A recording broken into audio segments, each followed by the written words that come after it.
محمد المصطفى وعلى آله وصحبه البررة التقى أما بعد فقد قال الله تعالى في القرآن المجيد والفرقان الحميد ألا إن أولياء الله لا خوف عليهم ولا هم يحزنون الذين آمنوا وكانوا يتقون صدق الله مولانا العظيم وبلغنا رسوله النبي الكريم الأمين ونحن على ذلك لمن الشاهدين والشاكرين والحمد لله رب العالمين. وقال الله عز وجل في شأن حبيبه الكريم إن الله وملائكته يصلون على النبي يا أيها الذين آمنوا صلوا عليه وسلموا تسليما. اللهم صل على سيدنا ومولانا محمد وعلى آل سيدنا ومولانا محمد وبارك وسلم وصل عليه صلاة وسلام عليك سيدي يا رسول الله صلى الله عليه وسلم. اللہ رب العالمین کی حمد و ثنا اور تاجدار کون و مقام سید العالمین محمد رسول اللہ صلی اللہ علیہ وسلم کی ذات والا صفات پر حدیہ درود شریف پیش کرنے کے بعد محتشم و محترم برادران اسلام، آج کی یہ پرنور محفل جس کی نسبت 11ویں شریف کے حوالے سے ہے، یعنی حضور سیدنا عبد القادر جیلانی محبوب سبحانی رحمۃ اللہ تعالی علیہ کے ایصال کے لیے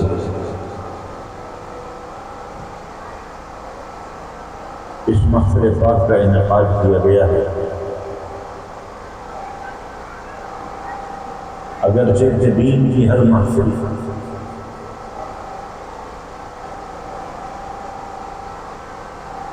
اس کا آغاز اللہ تبارک و تعالی کے ذکر سے ہوتا ہے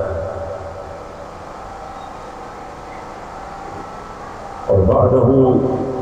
ذکر مصطفیٰ صلی اللہ علیہ وسلم کی لذتیں بھی تقسیم ہوتی ہیں اور اللہ اور اس کے رسول صلی اللہ علیہ وسلم کے ذکر کے بعد اگر وہ محفل کسی ولی یا بزرگ کے عرس کی ہے یا ایصال کی ہے تو ان کا بھی تذکرہ خیر ہوتا ہے. تو جس محفل میں اللہ تبارک و تعالیٰ کا ذکر کیا جائے اور جس میں رسول اللہ صلی اللہ علیہ وسلم کا تذکرہ رحمت ہو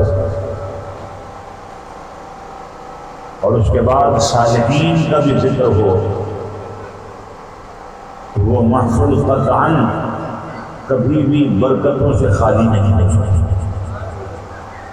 وہ محفل کبھی بھی رحمتوں سے خالی نہیں ہو سکتی، اس لیے کہ اللہ تبارک و تعالیٰ کے ذکر اور اللہ تعالیٰ کو یاد کرنے کے فوائد اور ثمرات تو خود قرآن مجید فرقان حمید نے بیان کیے ہیں.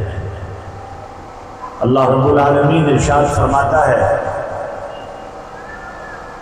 کہ جب ایمان والوں پر اللہ تعالیٰ کے قرآن کی آیتیں پڑھی جاتی ہیں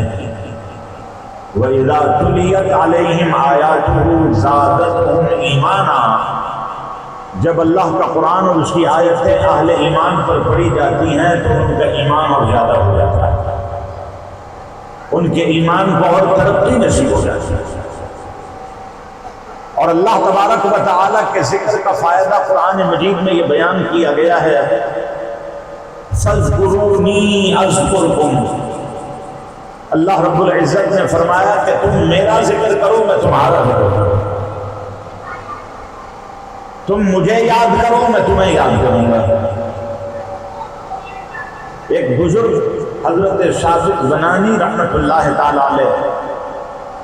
بڑے معروف برگزیدہ مرد صالح گزرے۔ یہ جو قرآن مجید کی آیت آپ نے سنی کہ جس میں اللہ تعالیٰ فرماتا ہے کہ تم میرا ذکر کرو میں تمہارا ذکر کروں گا، تم مجھے یاد کرو میں تمہیں یاد کروں گا، تو وہ فرماتے تھے کہ میں جانتا ہوں کہ میرا رب مجھے کب یاد کرتا ہے، میں جانتا ہوں کہ میرا رب میرا ذکر کب کرتا ہے۔ تو لوگوں نے کہا کہ بتلائیے آپ کا رب آپ کو کب یاد کرتا ہے، آپ کا رب آپ کا ذکر کب کرتا ہے، اور آپ کو یہ کیسے پتا چلتا ہے کہ آپ کا رب آپ کو یاد کر رہا ہے، آپ کا رب آپ کا ذکر کر رہا ہے؟ تو انہوں نے قرآن کی یہی آیت تلاوت کی اور پھر فرمایا کہ میرا رب کہتا ہے کہ تم میرا ذکر کرو میں تمہارا ذکر کروں گا، تو جب میں اس کا ذکر کر رہا ہوتا ہوں تو وہ بھی مجھے ذکر کر رہا ہوتا ہے،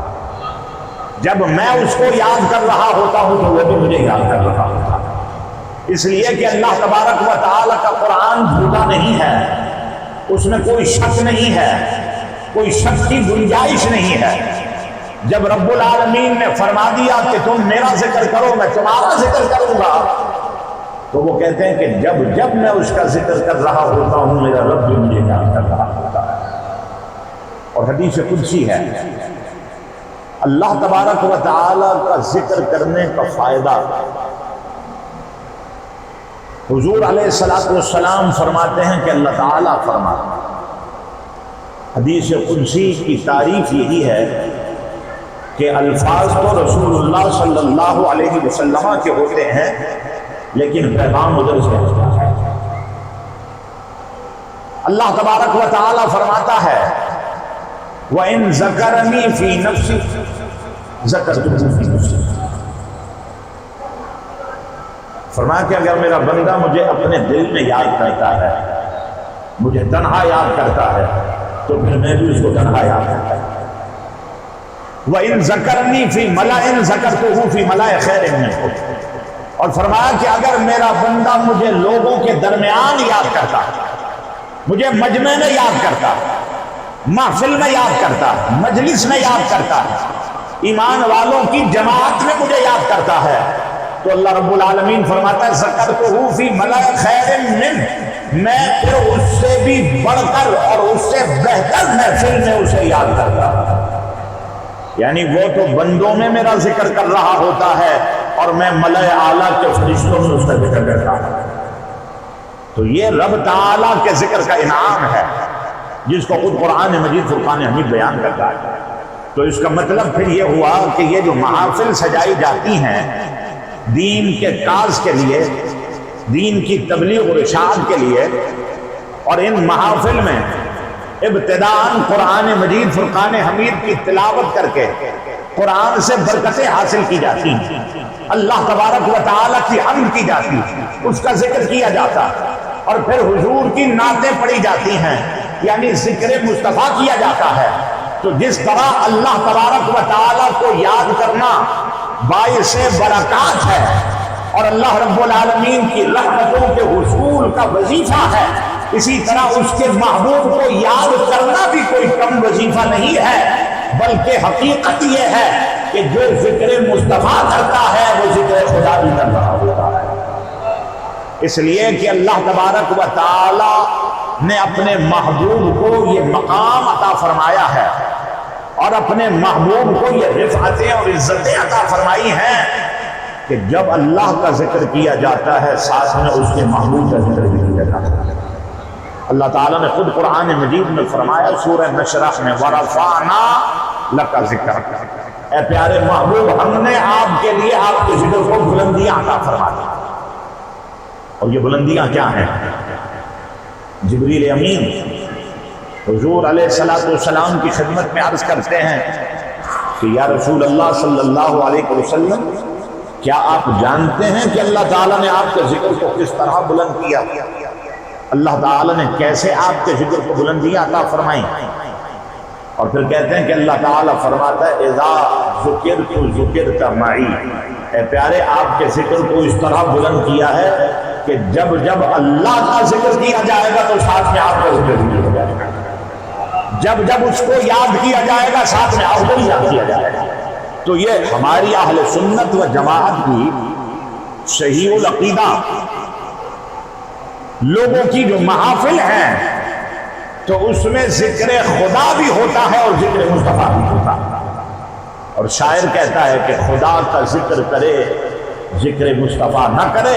ہمارے منہ میں ہو ایسی زبان خدا نہ ہے۔ کیونکہ حضور کا ذکر کرنا بھی اللہ تبارک و تعالی ہی کو یاد کرنا ہے۔ اللہ تبارک و تعالی نے اپنے محبوب کے ذکر کو گویا کہ اپنا ذکر قرار دے دیا ہے، اور پھر حضور کے ذکر کے فوائد اور اس کے منافع اور اس کے ثمرات یہ ہیں کہ جب ہم حضور علیہ السلام کا ذکر کرتے ہیں نعت شریف کی صورت میں، نظم کے انداز میں یا نثر کے انداز میں، آپ کی سیرت کو بیان کرتے ہیں، آپ کی محبت کا تذکرہ کرتے ہیں، تو اس سے ایمان کو ترقی ملتی ہے، محبت رسول میں اضافہ ہوتا ہے، اور حضور علیہ السلام پر درود پاک کی کثرت جب کی جاتی ہے تو پھر مومن کا سینہ سرکار دو عالم کی محبت کا مدینہ بنا دیا جاتا ہے۔ اور پھر اس کے بعد ذکر صالحین کرنا، اللہ والوں کا ذکر کرنا، یہ بھی ہمارا معمول و طریقہ۔ اور صالحین کا ذکر ہم کیوں نہ کریں؟ اس لیے کہ اللہ تبارک و تعالی نے خود قرآن مجید میں اپنے نیک بندوں اور ولیوں اور صالحین کا تذکرہ خیر فرمایا ہے۔ یہ جو قرآن مجید کی آیت آپ نے خطبہ میں سنی ہے، اللہ تعالی نے اس امت میں ایک جماعت کو بڑی انفرادی حیثیت کے ساتھ قرآن مجید میں بیان کیا، گویا کہ تمام ایمان والوں اور مسلمانوں میں سے ایک علیحدہ حیثیت اس مقام پر قرآن مجید فرقان حمید ان لوگوں کی بیان کر رہا ہے کہ جو کون ہیں؟ اولیاء اللہ، جو اللہ کے ولی ہیں، اللہ کے دوست ہیں۔ ولی کا معنی دوستی بھی ہے، ولی کا معنی قرب والا بھی ہے، جو اللہ کے قرب کو پا لیتے ہیں، جو اللہ تبارک و تعالیٰ کی بارگاہ میں رسائی حاصل کر لیتے ہیں۔ تو ان کے لیے اللہ رب العالمین قرآن مجید میں فرما رہا ہے، گویا کہ یہ اولیاء کی تعریف قرآن میں بیان کی جا رہی ہے۔ اولیاء کرام کا ذکر خود اللہ تبارک و تعالیٰ قرآن میں فرما رہا ہے۔ تو جب ان کا ذکر قرآن کر رہا ہے تو پھر ہم اور آپ اگر ان کا ذکر کرتے ہیں تو پھر یہ خلاف شریعت کیسے ہو سکتا ہے؟ اس لیے کہ قرآن خلاف شریعت باتوں کا حکم کرنے کے لیے نہیں آیا ہے، بلکہ قرآن تو شریعت بتلانے کے لیے آیا ہے، اسلام کے رستے پر چلانے کے لیے آیا ہے، ایمان کے نور کو پھیلانے کے لیے آیا ہے۔ قرآن یہ بتلانے کے لیے آیا ہے کہ اللہ تبارک و تعالیٰ کے نیک اور صالح بندوں کا مقام و مرتبہ کتنا بلند ہے کہ دنیا کا ہر انسان غم اور خوف میں مبتلا ہو کر زندگی گزار رہا ہوتا ہے، لیکن یہ وہ لوگ ہیں ان کو نہ غم ہوتا ہے نہ خوف ہوتا ہے، اس لیے کہ یہ اللہ تبارک و تعالیٰ سے ڈرتے ہیں، اللہ کا خوف اختیار کرتے ہیں، ان کے سینے میں خشیت الہی ہوتی ہے، اور پھر یہ گویا کہ قاعدہ ہے کہ جو دنیا میں اللہ کے ڈر کو اور تقوی کو اختیار کر لیتا ہے تو اللہ رب العالمین پھر آگے کے سارے ڈر اس سے دور کروا دیتا ہے۔ غم دنیا کا وہ کرتا ہے کہ جس نے دل اس دنیا سے لگا لیا ہو، جس کو چاہت ہو اس دنیا کے حصول کی طلب ہو، دنیا کے مال کی لالچ ہو، اقتدار کی طمع ہو، یا دنیا میں وہ کسی چیز کو حاصل کرنا چاہتا ہو اور وہ اس کو حاصل نہ ہو سکے تو پھر یہ بنیاد بنتی ہے انسان کے غمزدہ ہونے کی۔ وہ اس پر افسوس کرتا ہے کہ میں یہ چاہتا تھا اور یہ مجھے نہ مل سکا، میری چاہت پوری نہ ہوئی۔ تو یہ چاہت جو پوری نہیں ہوتی وہ اس کے غم کی بنیاد بن جاتی ہے، وہ اس کو افسردہ کر دیتی ہے۔ لیکن اللہ فرماتا ہے کہ میرے ولیوں کو نہ غم ہے نہ خوف ہے۔ غم اس لیے نہیں ہے کہ یہ دنیا میں آ کر جی دنیا سے نہیں لگاتے، بلکہ دنیا میں اپنا دل عالمین کے پروردگار سے لگاتے۔ یہ دنیا میں آ کر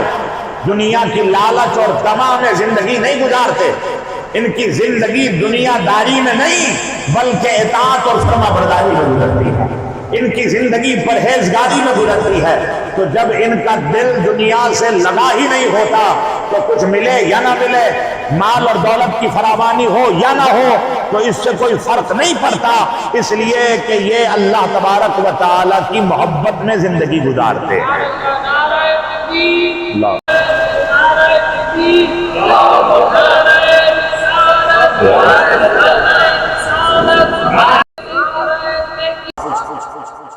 اللہ تعالیٰ سے محبت کا دعویٰ کرنے والے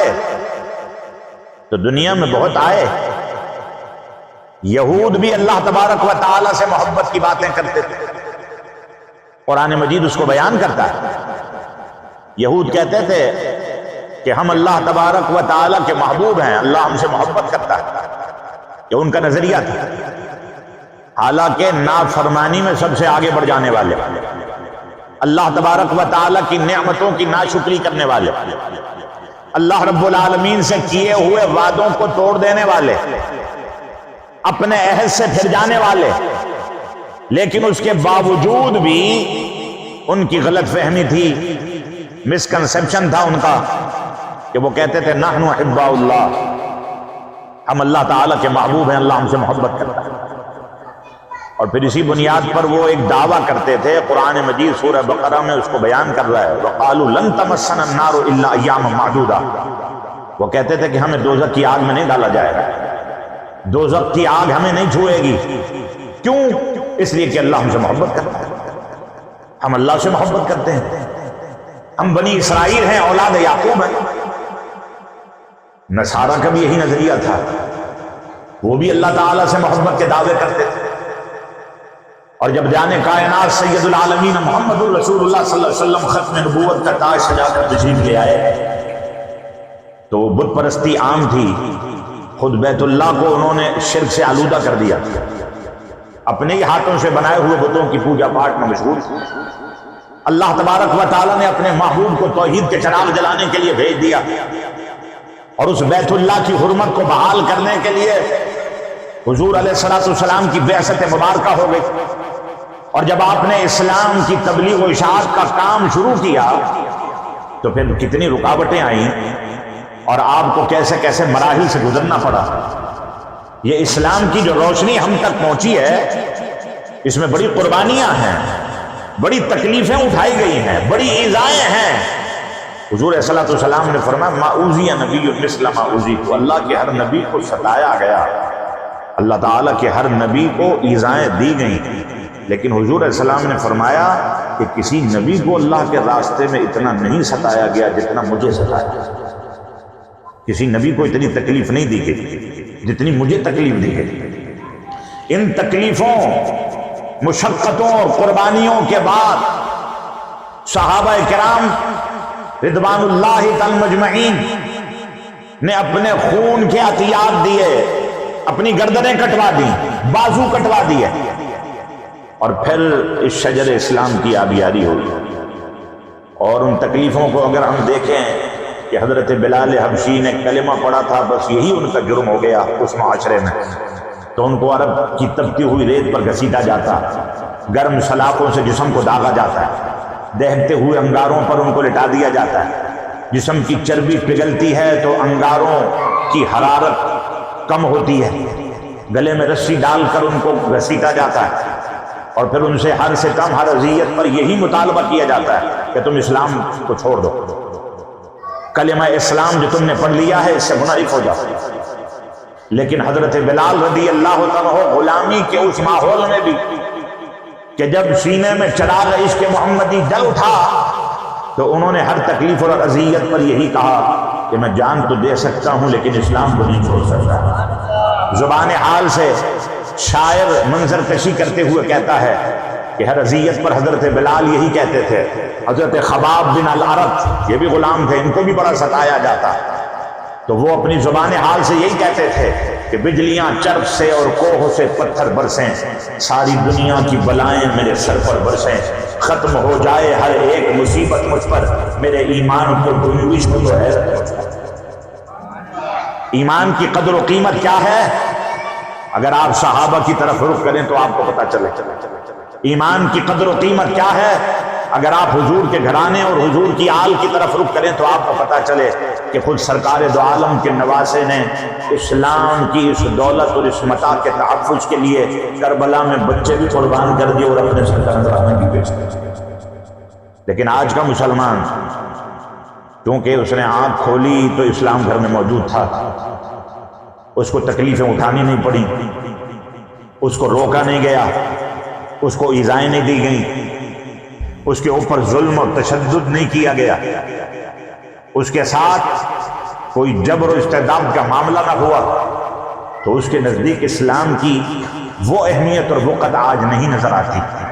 کہ جو اہمیت اور وقت اسلام کی سرکار دو عالم کے غلاموں کے سینے میں، حضور کے صحابہ کے سینے میں تھی کہ وہ اس متاع کو، اس دولت کو اپنی جان سے بھی زیادہ عزیز رکھتے تھے۔ لیکن آج مسلمانوں کی تنزلی کی وجوہات یہی ہیں کہ وہ دنیا کے مال کے لیے ایمان کو سودا کر دیتے، وہ ذرا سی لالچ اور طمع کی خاطر اس دولت کو ضائع کرنے پر تلے بیٹھے۔ ایمان کا درجہ حرارت کم سے کم تر ہوتا چلا جا رہا ہے، لیکن اگر ہم حضور علیہ السلام کی تبلیغ اور اشاعت اور آپ کے مشن اور آپ کی کاز اور آپ کی قربانیوں کی ان مشقتوں پر ذرا نظر ڈال لیں اور ان احوال و آثار کو ذرا پڑھ لیں تو پھر ہمیں پتہ چلے گا کہ اسلام کتنی عظیم دولت ہے، ایمان کتنی عظیم دولت ہے۔ بھلا ایمان اور اسلام سے بڑھ کر بھی کوئی دولت ہو سکتی ہے؟ دنیا کی چاندی، دنیا کا سونا، ہیرے جواہرات سارے جمع کر کر ترازو کے ایک پلڑے میں رکھ دیے جائیں تو وہ ایمان کے پلڑے کو چکا نہیں سکتے۔ دولت ایمان دنیا کی ساری دولتوں سے بڑھ کر ہے۔ اسی لیے ایمان کی حفاظت اور اس کے تحفظ کے لیے سرکار دو عالم صلی اللہ علیہ وسلم نے ہمیں دعائیں بھی تعلیم فرمائی۔ آقا علیہ السلام خود بھی ان دعاؤں کا ورد فرماتے اور تعلیم امت بھی اس میں موجود ہے۔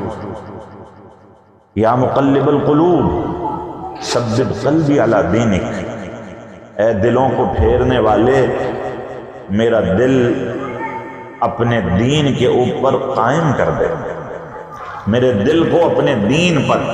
اسلام پر، ہدایت پر استقامت عطا فرما۔ حضور سے پوچھا گیا یا رسول اللہ صلی اللہ علیہ وسلم، یا مقلب القلوب، دلوں کو پھیرنے والے میرے دل کو دین اسلام پر قائم رکھ، استقامت عطا فرما، تو کیا دل کی کیفیات بھی بدلتی ہیں؟ تو کیا دل بھی پھر جاتا ہے؟ تو حضور صلی اللہ علیہ وسلم نے فرمایا کہ لوگوں کے دل رحمان کی 2 انگلیوں کے درمیان ہیں۔ یہ تشبیہات میں سے اس کی شان کے مطابق اس کی 2 انگلیوں کے درمیان میں ہے، وہ چاہتا ہے تو پھر دل کو پھیر دیتا ہے۔ اس لیے دعا مانگا کرو کہ یا اللہ ہمارے دل کو صراط مستقیم پر قائم رکھ اور ہمیں استقامت کی دولت عطا فرما۔ تو یہ بھی حضور علیہ السلام کی تعلیم کا ایک حصہ ہے۔ ایمان کو تحفظ ملتا ہے اللہ کی یاد سے، ایمان کو تحفظ ملتا ہے حضور علیہ السلام کی اطاعت اور فرما برداری اور آپ کی محبت سے، اور ایمان کو تحفظ ملتا ہے اللہ والوں کی صحبت سے، اللہ والوں کی قربت سے، اللہ والوں کی نسبت سے، بلکہ حقیقت حال یہ ہے کہ اللہ تبارک و تعالیٰ کے قرب والوں کی صحبت میں اگر کوئی بے ایمان بھی آ کر بیٹھ جائے تو اللہ کے ولی کی صحبت کا فیضان اسے ملتا ہے، اور اس بے ایمان کو بھی اللہ تعالیٰ دولت ایمان عطا فرماتا ہے۔ تو مولانا روم نے تو اپنے انداز میں اس بات کو کہا تو انہوں نے یہ کہا، یک زمانہ صحبت با اولیاء بہتر از 100 سال طاعت بیریا۔ فرمایا کہ اللہ کے ولیوں کی صحبت میں ایک لمحہ اگر مل جائے تو یہ 100 برس کی بیریا عبادت سے بھی افضل ہوتا ہے، اس لیے کہ یہ وہ ہے کہ جو اللہ تعالیٰ کے قرب کو پا چکا ہے، اور اللہ تبارک و تعالیٰ کے قرب کو پانے کا راستہ اور ذریعہ اس کی عبادت ہے، فرائض ہے۔ آج کثیر مسلمان غفلت میں پڑے ہوئے ہیں، دانستہ جانتے بوجھتے ہوئے، صحت و تندرستی کے باوجود، اعضاء ان کے سلامت ہیں، لیکن قصداً نمازوں کو ترک کرتے ہیں۔ فرض نمازیں آج ہمارے معاشرے میں اگر ہم دیکھیں، جو مساجد ہیں ہمارے محلوں میں، قرب و جوار میں، تو فرض نماز میں آپ کو ان مساجد میں نمازیوں کی صف بمشکل 2 3، اور اگر فجر کی نماز ہو تو ایک صف بھی اگر پوری ہو جائے تو بڑی رحمت۔ حالانکہ یہ تو اللہ تبارک و تعالی کی یاد کا سب سے بلند ترین وظیفہ ہے، افضل العبادات ہے۔ اللہ رب العالمین نے فرما دیا ان الصلاۃ کانت علی المؤمنین کتابا موقوتا، بے شک نماز ایمان والوں پر وقت مقررہ کے ساتھ فرض کر دی گئی ہے، اور اس کی معافی تو نہیں ہے۔ لیکن آج مسلمان اتنی غفلت کا شکار ہیں کہ فرائض کو ترک کر دیں، اور فرض کو ترک کر کے اگر کوئی مستحب اور مستحسن پر عمل سختی سے کر رہا ہے تو یہ اس کے لیے فائدے کی بات نہیں، اس لیے کہ قیامت کے دن اس سے جو باز پرس ہوگی وہ فرائض کی ہوگی۔ روز اول، روز محشر کے جا گداز بود اولی پرس سے نماز، پہلا سوال ہی نماز کے بارے میں، لیکن ہمیں اس کی پرواہ نہیں۔ اللہ تبارک و تعالیٰ فرماتا ہے، حدیث قدسی ہے، یہ بھی امام بخاری اس کو روایت ہے، اللہ رب العالمین فرماتا ہے کہ میرے قرب کا جو راستہ ہے اور جو مجھے محبوب ہے، میرا بندہ اگر کسی چیز سے میرے قرب کو حاصل کرتا ہے جو مجھے محبوب ہے تو فرمایا کہ وہ میرے فرائض ہیں جو میں نے اس پر فرض کر دیے، جو میں نے اس پر لگا دیے، لاگو کر دیے ہیں۔ اگر میرا بندہ میرے فرائض کے ذریعے میرے قرب کو حاصل کرتا ہے تو اللہ فرماتا ہے کہ یہ میرے قرب کا میرے نزدیک محبوب راستہ، خود اللہ کا پسندیدہ راستہ۔ تو مسلمان کی پسند رحمان کو راضی کرنے والی ہونی چاہیے یا شیطان کو راضی کرنے والی ہونی چاہیے؟ اس میں تو کوئی دو رائے نہیں ہو سکتی کہ ہم دنیا میں آئے اسی لیے ہیں کہ ہم نے اپنے رب کو راضی کرنا ہے۔ اللہ تبارک و تعالیٰ کی عبادت فرض کی گئی ہے، اور وہ خود فرما رہا ہے کہ فرائض کو چھوڑ کر کوئی میرے قرب کو نہیں پا سکتا۔ میرے قرب کا جو راستہ ہے اور وہ مجھے محبوب ہے وہ میرے فرائض ہیں۔ جب میرا بندہ فرائض کو اختیار کرتا ہے تو وہ اللہ تبارک و تعالیٰ فرماتا ہے میرے قریب ہو جاتا ہے۔ تو سب سے اول فرائض ہیں، اور آج ہم نے فرائض کو فراموش کر رکھا ہے، اللہ یہ کہ بہت تھوڑے مسلمان ہیں کہ جو استقامت کے ساتھ ڈٹے ہوئے ہیں، نمازوں کی پابندی کرتے ہیں، اللہ تبارک و تعالیٰ کی بارگاہ میں اپنی جبین نیاز کو جھکاتے ہیں، اور پھر ان کی عادت ہے۔ تو اس عادت کی وجہ سے چونکہ نماز خود ایک جامع گلدستہ ہے، نماز خود ایک کامل وظیفہ ہے، ان الصلاۃ تنہی عن الفحشاء والمنکر، قرآن مجید میں اللہ تعالیٰ نے خود فرما دیا کہ نمازی نماز پڑھتا ہے تو اللہ تبارک و تعالیٰ نے یہ انعام رکھا ہے نماز میں کہ نماز اسے بے حیائی اور برے کاموں سے روک لیتی ہے، اس کو پاکی ملتی ہے، اس کو طہارت ملتی ہے، اس کے دل کا تزکیہ ہو جاتا ہے۔ وہ دوسروں سے بے نیاز ہو جاتا ہے، وہ دنیا والوں کی کاسا لیسی نہیں کرتا، وہ ہاتھ نہیں پھیلاتا پھرتا، وہ بھیک نہیں مانگتا لوگوں سے، اس لیے کہ وہ عالمین کے پروردگار کی بارگاہ میں جب اپنی جبین نیاز کو جھکاتا ہے تو رب تعالیٰ اس کی حاجتوں کو پورا کر دیتا ہے۔ اقبال نے اسی راز سے پردہ اٹھاتے ہوئے کہا تھا کہ وہ ایک سجدہ جسے تو گراں سمجھتا ہے، ہزار سجدوں سے دلاتا ہے آدمی کو نجات۔ جو ایک سجدہ تجھ پر بھاری پڑ گیا، ایک سجدہ اگر تو کر لے اور اس کی عادت ڈال لے تو پھر تجھے ہزار سجدوں سے جانا ہے، کہ تجھے دنیا والوں کے سامنے نہ جھکنا پڑے۔ اللہ تبارک و تعالیٰ کی عبادت اور فرائض بندے کو اللہ کے قریب کرے، اور پھر اللہ تعالیٰ فرماتا ہے، یہیں سے ولایت کی ابتدا اور آغاز اور اس کا فیضان، اور ولی بنتا کیسے ہے، اس کو یہ مقام کیسے ملتا ہے، اسی حدیث مبارکہ میں یہ راز بیان کیے ہیں۔ فرائض کے بعد پھر اللہ تعالیٰ فرماتا ہے وما یزال عبدی یتقرب الی بالنوافل، اور پھر میرا بندہ جب نوافل کے اہتمام میں لگ جاتا ہے، نوافل کی کثرت کرتا ہے، تو اللہ فرماتا ہے حتی احبہ، پھر میں اس بندے کو اپنا محبوب بنا لیتا ہوں۔ کیا بنا لیتا ہوں؟ محبوب بنا لیتا ہوں۔ تو جو اللہ کا محبوب ہو جائے کیا وہ معمولی بندہ ہوگا؟ بولیے تو صحیح، آواز نہیں آ رہی ہے، اگر تھک گئے تو یہیں ختم کر دیتا ہوں یا اپنے موضوع کو مکمل کر دوں، تو ذرا آواز سے کہیں کہ محبوب اللہ کا ہو وہ چھوٹا بندہ ہوتا ہے، وہ عام آدمی ہوتا ہے، اللہ اس سے محبت فرما رہا۔ یہود کہتے تھے ہم اللہ سے محبت کرتے ہیں، لیکن قرآن مجید نے نفی کر دی۔ یہ تو وعدہ خلاف لوگ ہیں، انہوں نے تو اللہ تبارک و تعالی سے کیے ہوئے عہدوں کو توڑ دیا۔ نصارہ کہتے تھے ہم محبت کرتے ہیں، مشرکین کو حضور نے کہا کہ تم بتوں کی عبادت کر رہے ہو، کیوں ان پتھروں کی عبادت کرتے ہو؟ تو وہ کہنے لگے ہم اس لیے ان کی عبادت کرتے ہیں یہ ہمیں اللہ کے قریب کرتے ہیں۔ تو قرآن کی وحی آ گئی، قل ان کنتم تحبون اللہ فاتبعونی یحببکم اللہ۔ اے پیارے ان کو بتلا دیجئے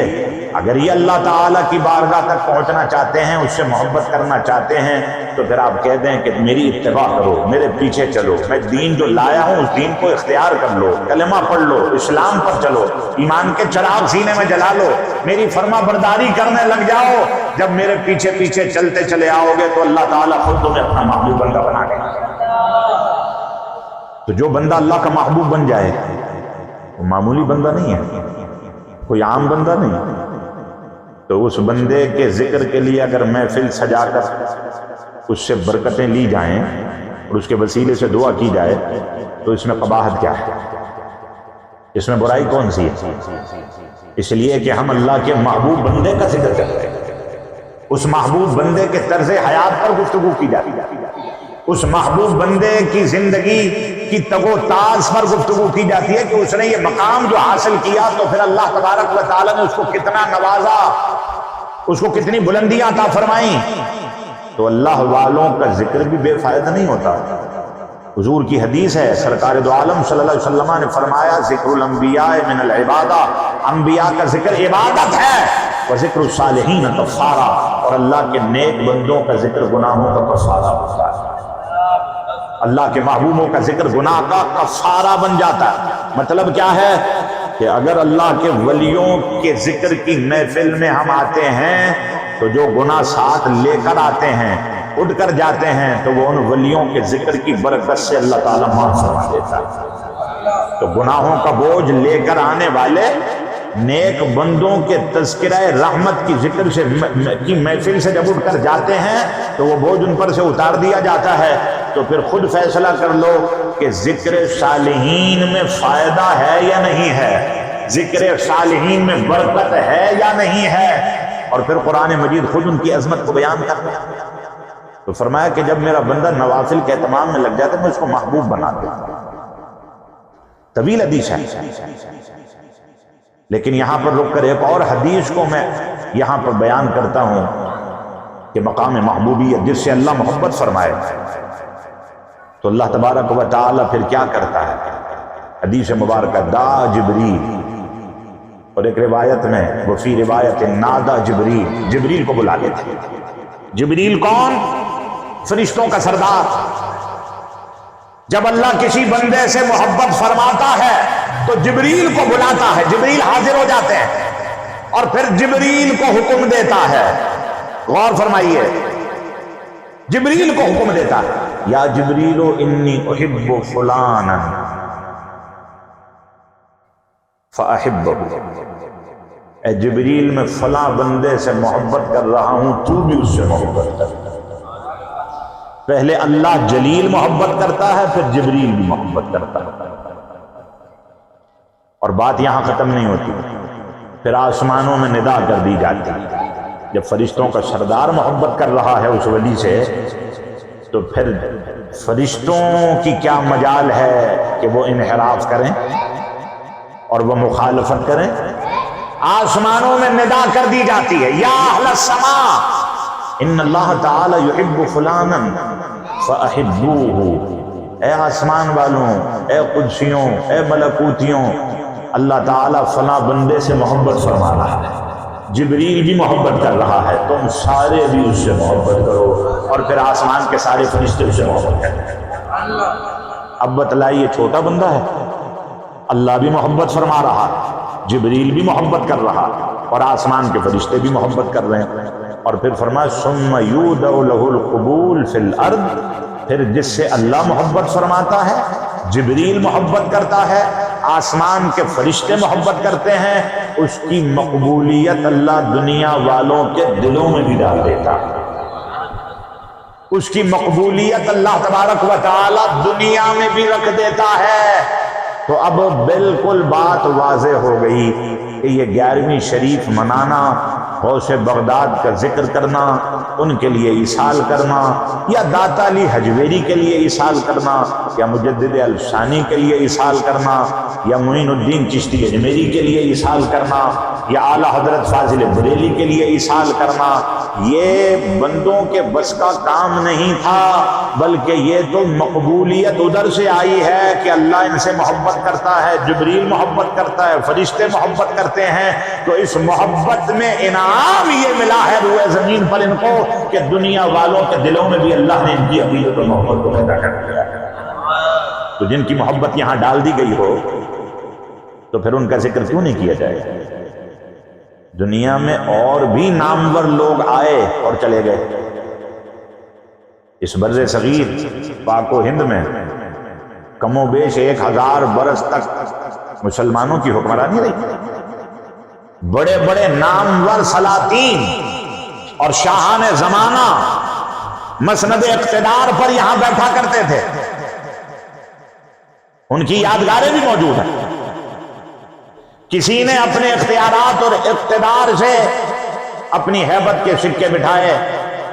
تو اس کی رعایا اور اس کے زیر تسلط جو علاقے تھے تو وہ اس سے مرعوب تھے. کسی نے اپنے نام کو باقی رکھنے کے لیے تاج محل بنوا دیا، کسی نے اپنے نام کو باقی رکھنے کے لیے شاہی قلعہ تعمیر کروا دیا، کسی نے اپنے نام کو جاری رکھنے کے لیے اپنی یاد کے لیے تعمیرات کروا دیں. عجیب و غریب فن تعمیر کے اعتبار سے اگر اس کو دیکھا جائے تو انسان حیرت میں مبتلا ہو جاتا ہے.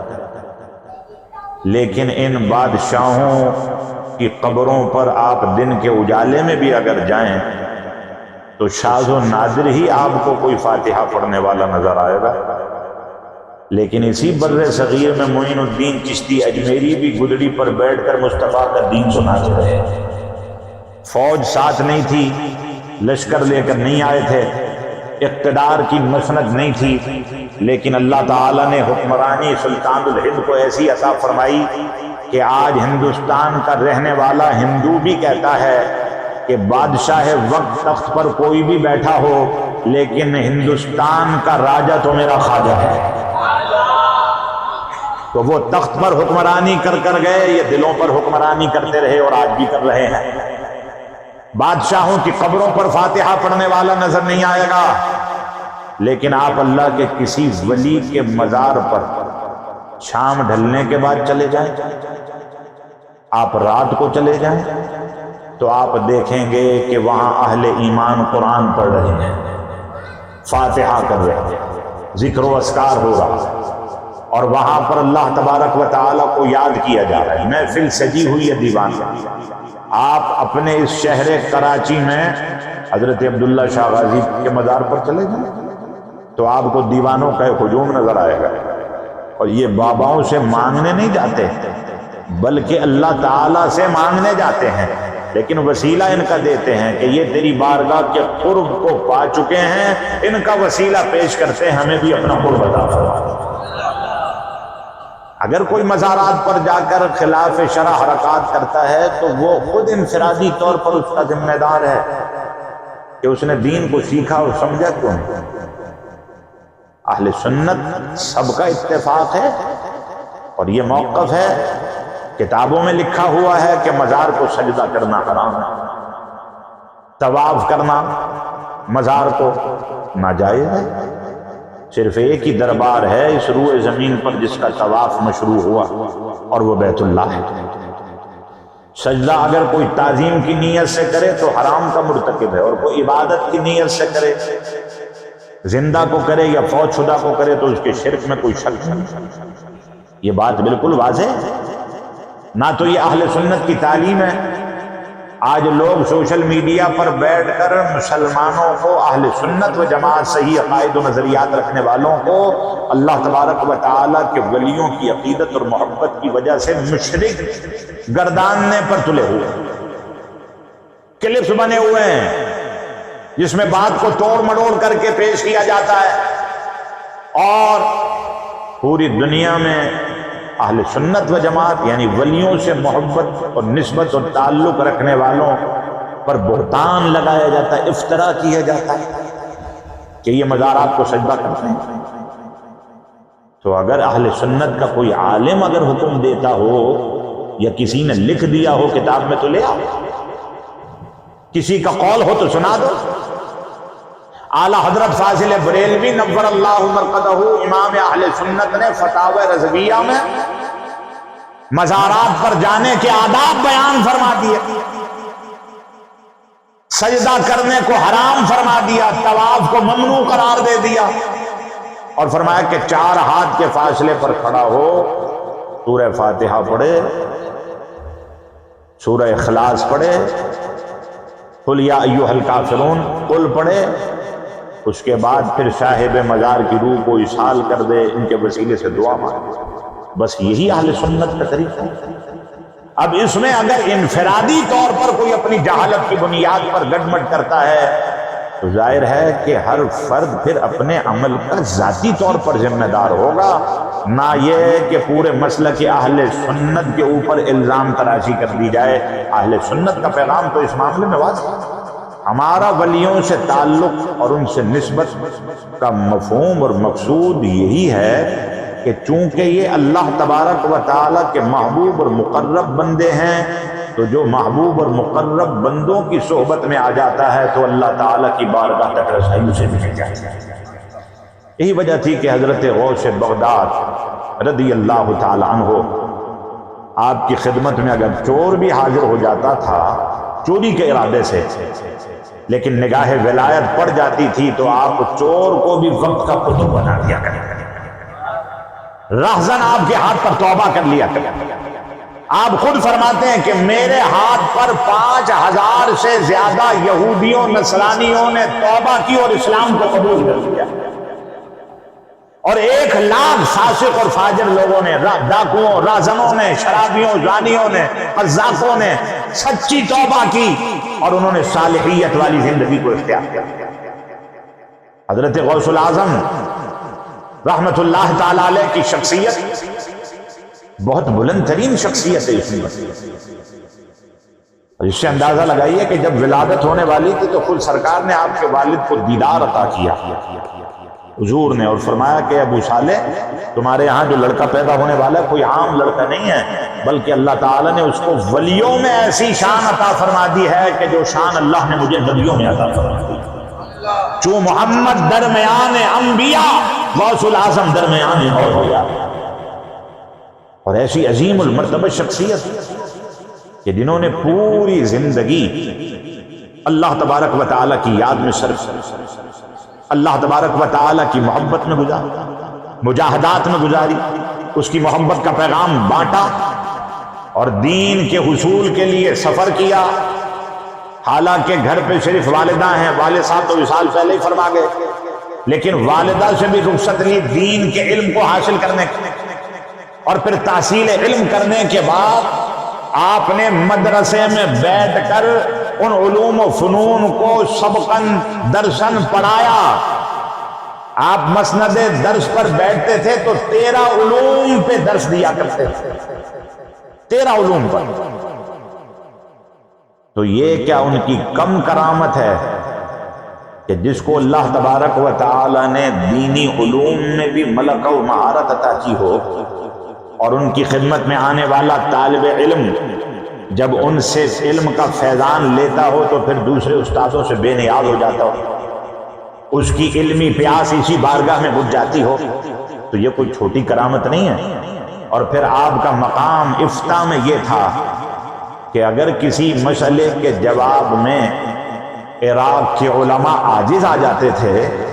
تو اس کا جواب بھی حضرت شیخ عبد القادر جیلانی عطا فرماتے تھے۔ یعنی فقاہت بھی اللہ تبارک و تعالی نے آپ کو اس پائے کی عطا فرمائی۔ ایک سوال آ گیا کہ ایک شخص نے اپنی بیوی کو کہا کہ اگر میں ایسی عبادت نہ کروں کہ پوری دنیا میں اس عبادت میں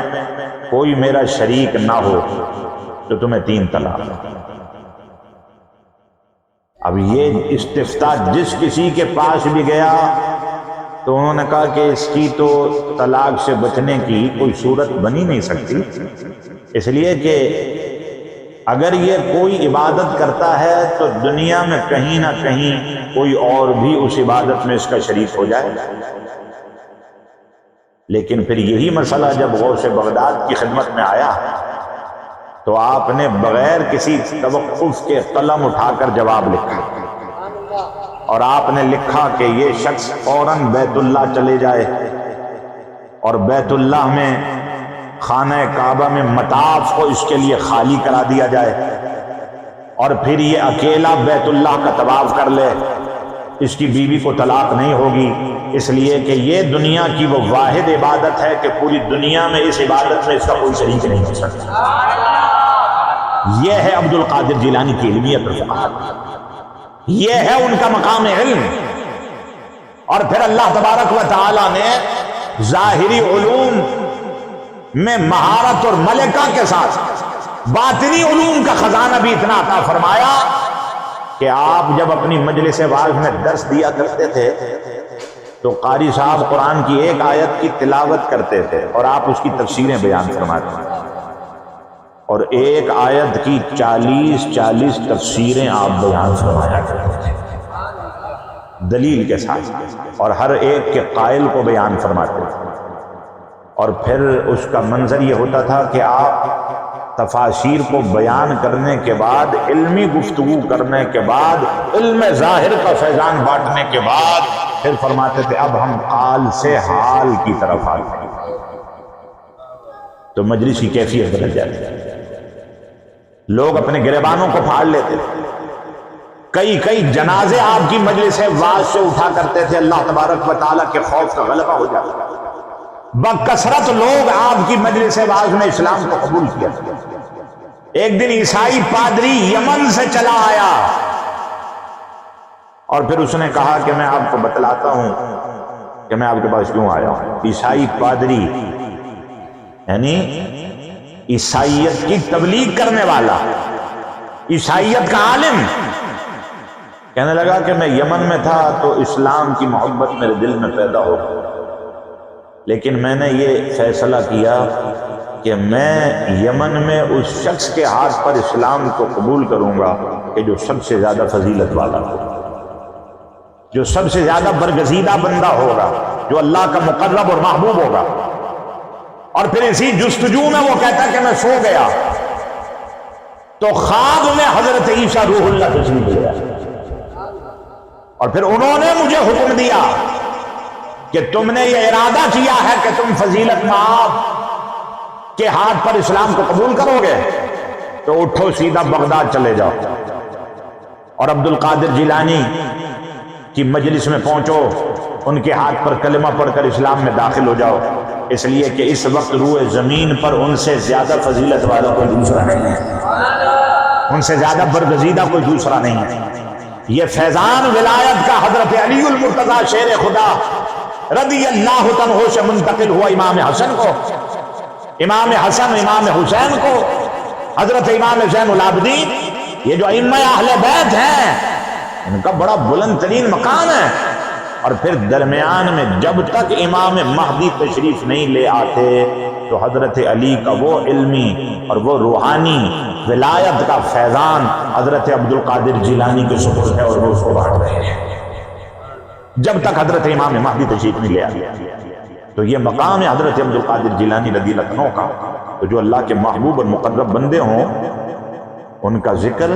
ان کی صحبت، ان کی قربت، ان کی نسبت یہ بے فائدہ نہیں ہوا کرتی،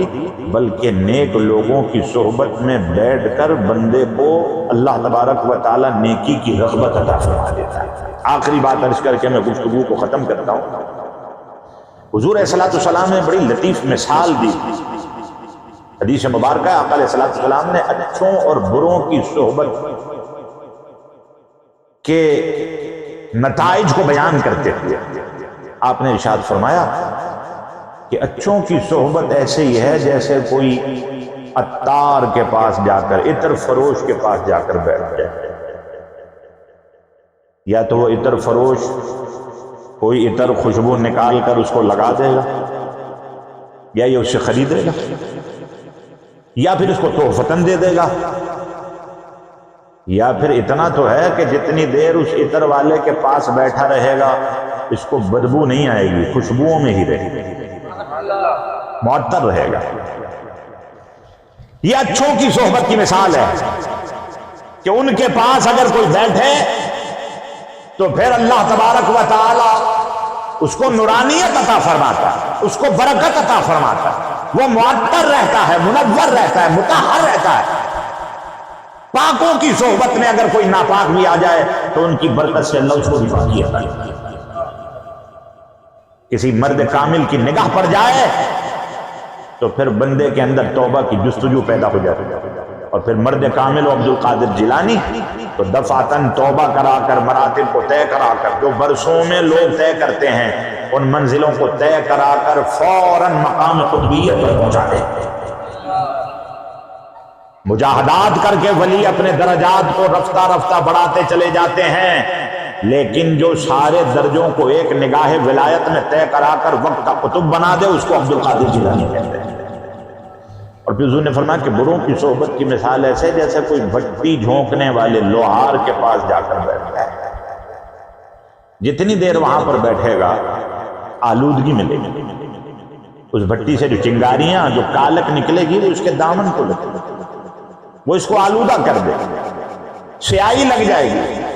اس کے دامن کو وہ چنگاریاں تار تار کر۔ تو یہ مثال دے کر حضور علیہ السلام نے اچھوں اور بروں کی صحبت کو بیان کیا۔ تو پھر اچھوں کی صحبت کو جب بیان کر دیا گیا کہ برکت ہے، رحمت ہے، نورانیت ہے، عطر ہے، خوشبو ہے، تو پھر ہم کیوں اچھوں کی صحبت کو چھوڑ دیں؟ ہم کیوں اللہ والوں سے دور ہو جائیں؟ اللہ تبارک و تعالی نے ان کو اپنا محبوب اور مقرب بندہ بنا لیا ہے، تو ہم ان کے دامن سے وابستہ ہو کر اسی راستے کے مسافر ہیں کہ جس راستے پر چل کر انہوں نے بھی اپنی منزل مقصود کو تھام لیا اور انہوں نے بھی اپنے گوہر مراد کو حاصل کر دیا۔ اللہ تبارک و تعالی